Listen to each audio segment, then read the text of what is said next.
On a quiet Thursday afternoon in August 2022, a family in South Auckland opened a suitcase they'd bought at a storage auction. Whatever it was they were expecting when they bid on the item, they could never have predicted the truth. What they discovered would unravel a story involving two children, two countries, and one horrifying secret that had been hidden for nearly 4 years. This is the case of Yuna and Mino Cho. August 11, 2022 began as an unremarkable day in Clendon Park, a modest suburb on the outskirts of Auckland. A family had successfully bid on the contents of an abandoned storage locker at safe store Papatotoi. These auctions were commonplace. When customers stop paying their rental fees, storage facilities eventually sell off the contents to recover costs. Bidders don't get to inspect items closely beforehand. They bid blind, hoping for hidden treasures or useful household goods. This family loaded up a trailer with their winnings and drove to their home in Moncrief Avenue. Along with the suitcases, there were prams, toys, a walker, and various household items. Nothing seemed unusual at first, just the ordinary remnants of someone else's life. But as they began unpacking at home, they noticed something was wrong. A smell, not the mustiness of old clothes, but something far more disturbing. One neighbor, a former crematorium worker, recognized it immediately. When the family opened one of the suitcases, they found the badly decomposed remains of a small child. They immediately called the police. Within hours, Moncrief Avenue was transformed into a crime scene. Police vehicles lined the street, forensic teams erected tents, and neighbors gathered on their lawns. 3 hearses arrived at the property that Thursday night. Detective Inspector Tofilao Famanuia Vailua arrived to coordinate the response. He confirmed what the family had discovered and reassured the public that these buyers had no connection to whatever crime had been committed.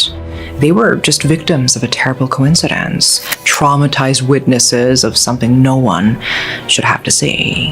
An investigation of the contents of another suitcase bought at the auction revealed another body. The post-mortem examination revealed that the remains found at the scene were those of 2 primary school-aged children, between 5 and 10 years old. Based on the decomposition, pathologists estimated they had been dead for 3 to 4 years. The children had been wrapped in plastic bags, packed into the suitcases, and left in the storage locker. The investigation moved quickly. Interpol was notified. The storage facility records showed the locker had been abandoned when rental payments stopped, and that the unit was registered to an address in New Zealand. But that's not all. Police used DNA and other forensic evidence to identify the children and ultimately who had killed them: their mother. On August 22nd, 2022, New Zealand police confirmed they were aware that the children's mother had returned to South Korea in 2018. Immigration records showed she had entered the country and never left. Interpol facilitated cooperation between the New Zealand and South Korean authorities. In mid-September 2022, South Korean police arrested a 42-year-old woman in Ulsan, a port city on the southeastern coast. She was detained on suspicion of crimes against humanity, the legal basis that would allow her eventual extradition to New Zealand to face murder charges. The woman's name was Ha-kyung Lee, though she had been born Cheon Lee. She was a New Zealand citizen who had migrated from South Korea in 1993 at the age of 13. She had built a life in New Zealand, married, and had children. But she denied this future to her children, Yuna and Mino Cho, who were 8 and 6 at the time of their passing. Instead of enjoying their childhood, playing games, and going to school, they had spent 4 years hidden in storage, unknown and unmourned by anyone except the family members who had been searching for answers. The children had attended Papatotoi South School, where they were remembered fondly. Their teacher, Mary Robertson, broke down in tears when asked to describe them. Yuna, she said, was beautifully behaved. Mino was a joyful boy, full of life and energy. They were good students from what appeared to be a caring, engaged family. Their father, Ian Jo, had worked as a supervisor at Auckland Airport, a stable job that allowed him to provide for his family. Their mother, then known as Cheon Lee, dedicated herself to caring for the children full-time. To those who knew the family, they seemed ordinary. But this was just what was on the surface. To understand what happened to Yuna and Mino, we need to learn a little more about their mother. Cheon, having arrived in the country at the age of 13, grew up between two worlds, navigating the challenges many immigrant children face. Tragedy touched her life early. When she was 18, her father died in New Zealand while she was away studying in South Korea. Cheon carried a profound guilt about his death, though she could never articulate why she felt responsible. Later, mental health experts would suggest this guilt might have been rooted in Korean cultural pressures. The belief that when misfortune strikes a family, someone must be to blame. But honestly, as a Korean, I'm not sure we have that kind of culture. She met Ian Jo, a fellow Korean New Zealander, at church, and they married in 2006. The couple appeared to have built a happy life together. Family photos that would later be shown in court captured genuine warmth. Ian and Cheon smiling with their two young children. The children were dressed nicely. They looked healthy and cared for. Teachers at Papatoetoe South School remembered both parents as invested and caring. The children had friends, they learned, they played games together. By all observable measures, they were loved and had a secure childhood. But Cheon herself had always carried what her defense lawyers would later describe as psychological fragility. In November 2017, Ian was diagnosed with cancer. The disease moved quickly, aggressively. Within months, he was gone. His death shattered the family. For Cheon, losing her husband triggered what mental health professionals would later describe as a descent into severe clinical depression. She became isolated, withdrawing from her support systems and stopping contact with friends. Most significantly, she could not bring herself to tell Yuna and Mino that their father had died. The children did not attend their father's funeral. Cheon could not find the words or the strength to explain her husband's death to her young children. Cheon's mental state deteriorated rapidly. She told her own mother, Chunja Lee, that she wanted to die, but she wanted herself and her children to die so that they would be reunited with Ian. Her mother, overwhelmed by her own grief, told her daughter not to have such weak thoughts. But severe mental illness was consuming Cheon, and no one fully grasped how dangerous her thoughts had become. In December 2017, just weeks after Ian's death, Cheon made an unexpected decision. She took Yuna and Mino on a 2-month holiday to South Korea, staying in luxury hotels and spending 32,000 New Zealand dollars on the trip. This was just the first instance. In April 2018, Lee and the children stayed at Hilton Hotel in Taupo. In May 2018, they traveled to the Gold Coast in Australia, staying at another Hilton. The spendings continued. The trips continued. The last digital trace of Yuna and Mino Cho was from June 27, 2018. That Wednesday, both children logged into Minecraft and earned trophies in the game. After that date, they simply vanished. Lee had been prescribed 60 tablets of nortriptyline in August 2017. Nortriptyline is an antidepressant, but in high doses, it can be lethal, especially to small children. Lee mixed the medication into fruit juice and gave it to her children. According to her later statements, she was going to kill herself too. She would take the medication herself as well, and the three of them would die together to be with Ian. But she got the dosage wrong. She woke up, but Yuna and Mino were dead.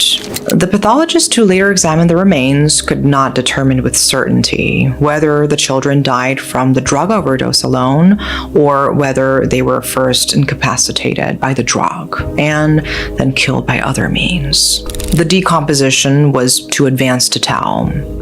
What was certain was that nortriptyline was present in their systems and that their mother had administered it to them without their knowledge. Lee has maintained that in that moment, she believed she was doing the right thing, that her thoughts were so distorted by grief and mental illness that she could not see the horror of what she was planning. She thought death would be better for her children than leaving them as orphans. But things had not gone to plan. The children were dead, but she was still here. One might expect someone in that situation to call for help or confess to the police.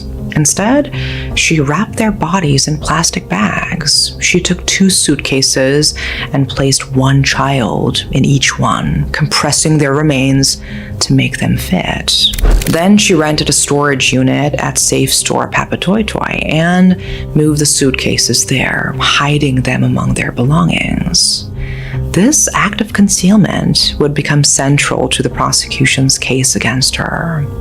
If June had truly been insane, if she really had not understood that killing her children was wrong, why did she hide their bodies? Why did she take multiple careful steps to avoid detection? Jean Lee changed her name to Ha-Kyung Lee. In late July 2018, approximately 1 month after the children died, she boarded a business-class flight from Auckland to South Korea. She did not tell anyone what had happened. She left the suitcases in storage, paying the rental fees to ensure they would not be discovered. The prosecution would later point to her behavior during this time as evidence that she was aware of her own wrongdoing. In the days after the murders, she bought a lottery ticket and spent $900 at a hair salon. These are not the actions of someone lost in psychosis, prosecutors argued. Back in New Zealand, Ha-Kyung's mother became increasingly worried. She had not heard from her daughter or grandchildren. In December 2018, she went to the Auckland Central Police Station to report that she had been unable to reach them. She believed they might be living in Australia, perhaps starting again somewhere new. Police took the report but had no reason at that point to suspect foul play. Months turned into years. Chunja Lee eventually stopped searching, assuming her daughter and grandchildren were safe somewhere, living a life they had chosen not to share with her. Ha-Kyung settled back into life in South Korea. She visited a clinic where she was diagnosed with depression and was prescribed medication. In 2021, she began dating a man she met through a dating app. She later described this relationship as traumatic, alleging that the man had assaulted her. Her mental state continued to deteriorate. In mid-June 2022, 4 years after the children's deaths, Ha-Kyung was admitted to a psychiatric ward at a South Korean hospital. Chunja's pastor in New Zealand learned of the hospitalization and informed her of what had happened to her daughter. Chunja traveled to South Korea to visit Ha-Kyung. During that visit, Ha-Kyung did not reveal what had happened to Yuna and Mino. Shortly after, everything unraveled. For nearly 4 years, Lee had maintained the rental payments on the storage unit containing her children's remains. But in 2022, facing financial difficulties in South Korea, she stopped making the payments. The storage facility followed standard procedure. The contents were scheduled for auction, and on August 11th, 2022, a family unknowingly took home the decomposed remains of Yuna and Mino Cho. Ha-Kyung was found and arrested a month later, on September 15th. She granted written consent to her extradition, and on November 29th, she was placed on a plane to New Zealand. The next day, Ha-kyung appeared at the Manukau District Court in South Auckland. She entered no plea. The case would proceed through the court slowly, with multiple hearings and legal arguments about mental health and criminal responsibility.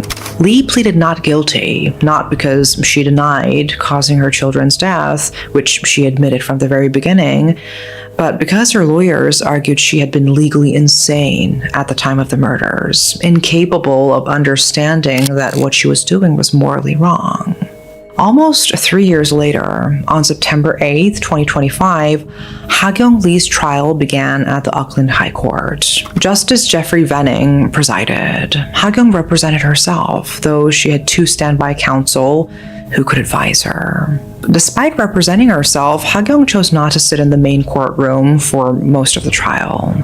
Justice Venning granted permission for her to watch from a separate room with an interpreter. She stood with her head bowed, disconnected from the proceedings.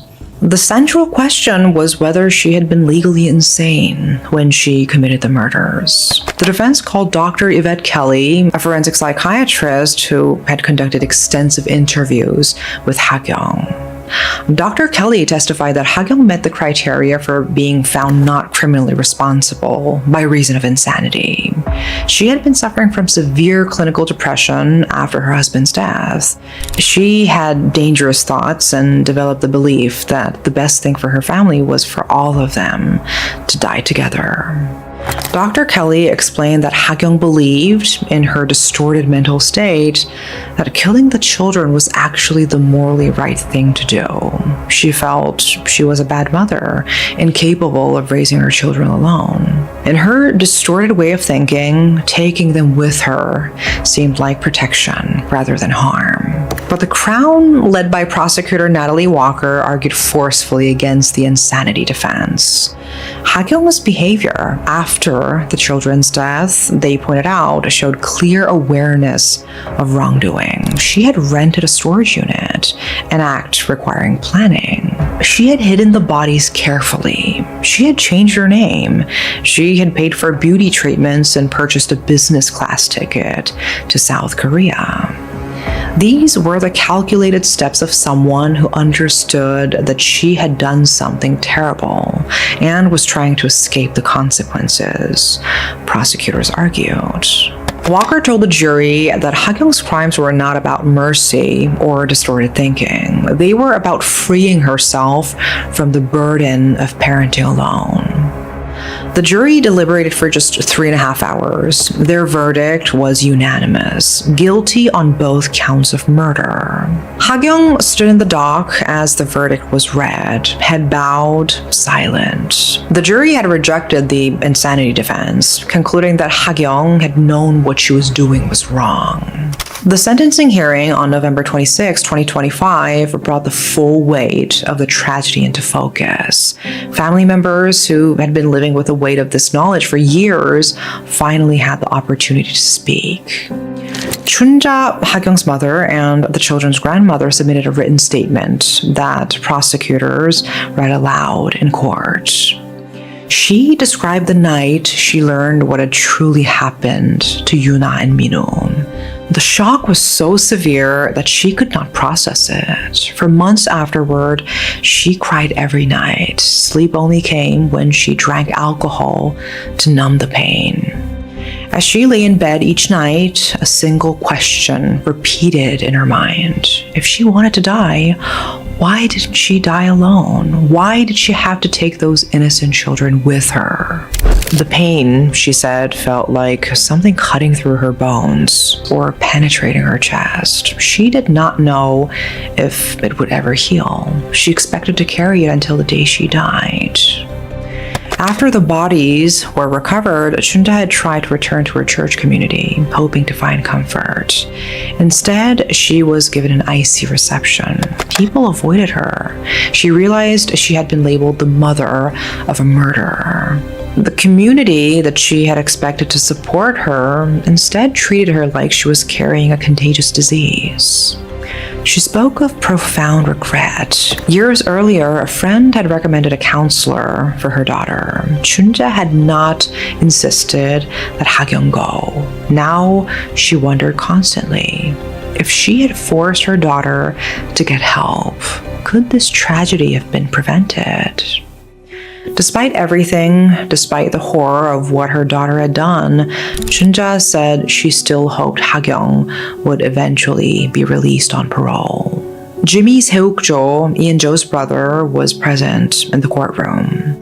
His statement was also read aloud. He described how learning the truth about his niece and nephew's death had shattered their entire family. It was, he said, a second seismic trauma that destroyed their last sliver of hope. He spoke of living with a secret. His own mother, the children's paternal grandmother, was sick with cancer in South Korea. She still did not know that Yuna and Mino were dead. She still asked to see them. Jimmy lived in constant fear that a news headline would reveal the truth and lead to devastating consequences for her health. He and his wife had also not told their children what happened to their cousins. They were not ready to inflict that level of pain and trauma on them. Jimmy quoted what he said was his late brother Ian's wish to protect the children. It was my late brother's will that I protect them, he said. They were our hope for the future. This is an ongoing sentence from which I can never be paroled. Justice Jeffrey Venning delivered his sentence with measured gravity. He acknowledged that Hagyong had been suffering from severe depression when she killed her children. He accepted that her mental illness was genuine and debilitating. But he concluded that her actions had been deliberate and calculated, not the product of insanity. You killed your children because you could not cope with the responsibility or burden of caring for them without the support of your husband, the judge told Hagyong. He described Yuna and Mino as particularly vulnerable victims. They were only 6 and 8 years old, and the person who killed them was their sole surviving parent, someone they trusted absolutely. The judge sentenced her to life imprisonment with a minimum non-parole period of 17 years, the harshest punishment available in New Zealand. The 17-year minimum reflected both the severity of the crimes and a small reduction for Hagyong's mental health struggles. Justice Venning also ordered that she would begin her sentence as a patient in a locked psychiatric facility, specifically the Mason Clinic, under New Zealand's compulsory mental health treatment law. She would receive treatment there and remain until she was deemed well enough to be transferred to a standard prison. Hagyong sat through the sentencing as she had through much of the trial, head bowed, eyes fixed on the floor, showing little visible emotion. Flanked by security guards and her interpreter, she received the sentence in silence. Whether or not Hagyong knew that she was doing something wrong when she took the lives of her children is something only she can know for sure. Regardless of her true motive, 2 young children were denied the opportunity to grow up, make their own choices, and experience life. There is no satisfying resolution. There is only the weight of what was lost, the grief that family members will carry for the rest of their lives, and the hope that this tragedy might teach us to be more attentive when families are in crisis. That's all for today. Thank you for watching.